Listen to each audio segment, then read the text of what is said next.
it's very difficult for a monetary metal that's been basically demonetized.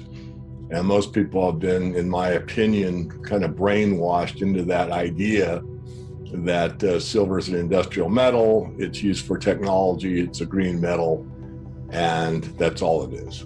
Because if you go back basically 100 years, if the whole society runs on money, and it pretty much does, and you go back to 1920, and if you didn't have silver, you didn't have any money. So the whole society, in a way, it always runs on energy, let me be clear, but the way transactions are performed is with quote unquote money. Back in the 1920s, that meant silver for the most part.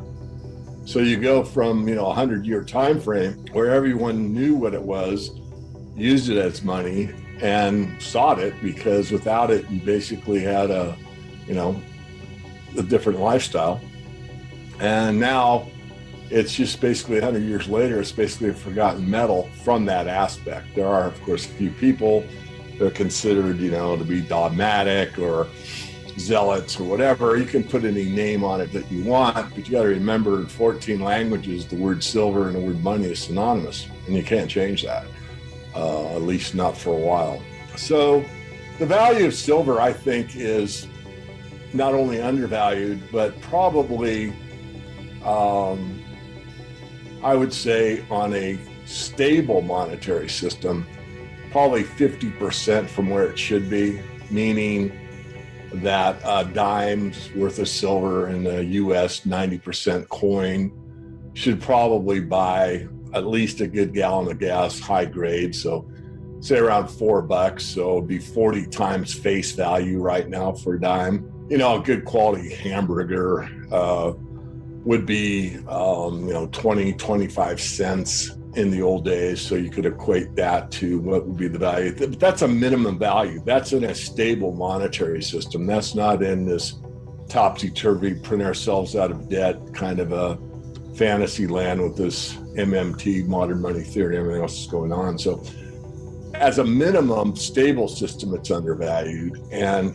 if it does what I believe it will overcompensate for all of the madness that's gone on throughout the financial sector, top to bottom, bottom to top.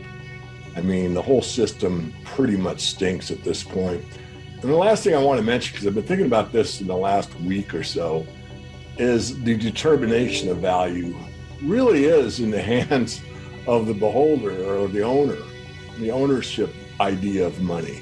If you own something of value, like a silver coin, you as the owner actually get to be the market maker.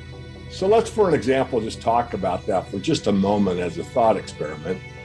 And let's say that your gas station, which used to be rare in America, there's probably a few left. I don't know of any in my area, but let's say it's independently owned. And you have a silver coin, so you've got your 10 cents. And you talk to the owner of the gas station, you say, I would like to have a gallon of gas for this much silver. What do you say? And the owner says, oh, God, I don't have enough silver. I'd much rather have that than one of those pieces of paper. Yeah. Fill up your tank. We'll take, 20 of those. Give me $2 in silver and I'll fill up your tank. Now, this would be in terms of US dollars, getting more of those per unit silver than you would, let's say, turning it into a coin dealer. But you own it. It's your ownership of money, and you get to make the market with someone else at a free exchange. So this is something that no one ever really talks about. I mean, it does happen, but no one really discusses it, at least what I've been able to think about lately. Is if you're going to rent an apartment for silver or sell a television for silver or whatever, you can actually make the market. You are the one that owns the silver, or you're the one that owns the other item, and you're willing, a free will exchange where both parties believe they have benefited from that exchange. So you can actually set the price. So, the idea that I got to cash my silver in for fiat is not really the best idea to hold, in my opinion, because the reason we own silver isn't to turn it into fiat. It's to remove ourselves from fiat. So what is its usefulness? Well, its usefulness is cell phones or flat screen TVs or membrane switches. But from an investor perspective, it's value. And you use that value when it's of value to you to exchange it for college education, apartment building, automobile, new business, you name it. So I hope I didn't lose anybody. Give me some feedback, Antonio. Am I making any sense of what I just discussed? I'm starting to, or have been, rethinking it. I mean, if you would have asked me in 2000, 2005, probably 2010, and maybe as late as 2015, I would have been adamant that silver will reach what Mike Maloney calls an accounting for all of the printing that's gone on.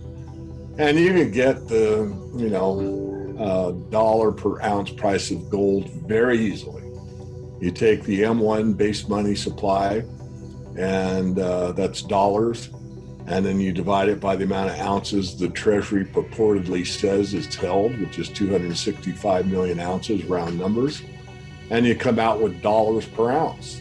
And that simple arithmetic problem is like over $12,000 per ounce. Now for silver, it's a little bit more difficult because silver's been demonetized, but you could go to the monetary ratio and take that 12,000 and take 1/16 of it and say that's the silver price. Or you could take today's ratio of about 70 and divide it by 70 and say that's the silver price. But I did a series of lectures, I did it about 3 times, just a few years ago, titled, "What if Silver Were Treated Like Gold?" And in that lecture, and I also made a video of it, or it was taped once or twice, I talked about what if silver is treated like money, just like gold is. What if silver was a reserve for the central banks, like gold is? What if silver was held as a monetary asset, like gold is?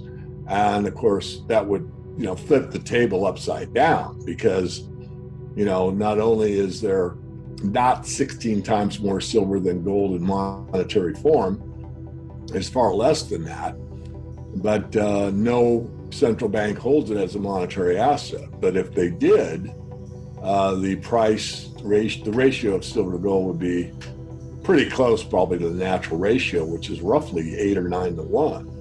So you could take that 12,000 and divide it by 10 and say 1,200. Now, these are just numbers. David Morgan didn't say silver's going to $1,200 an ounce. I want to be clear on that. Well, one, I've been right and wrong. For several years when I was, I've been on the speaking circuit for a number of years, and of course it's kind of died off with the illness, but there were several years when the best asset you could buy was silver.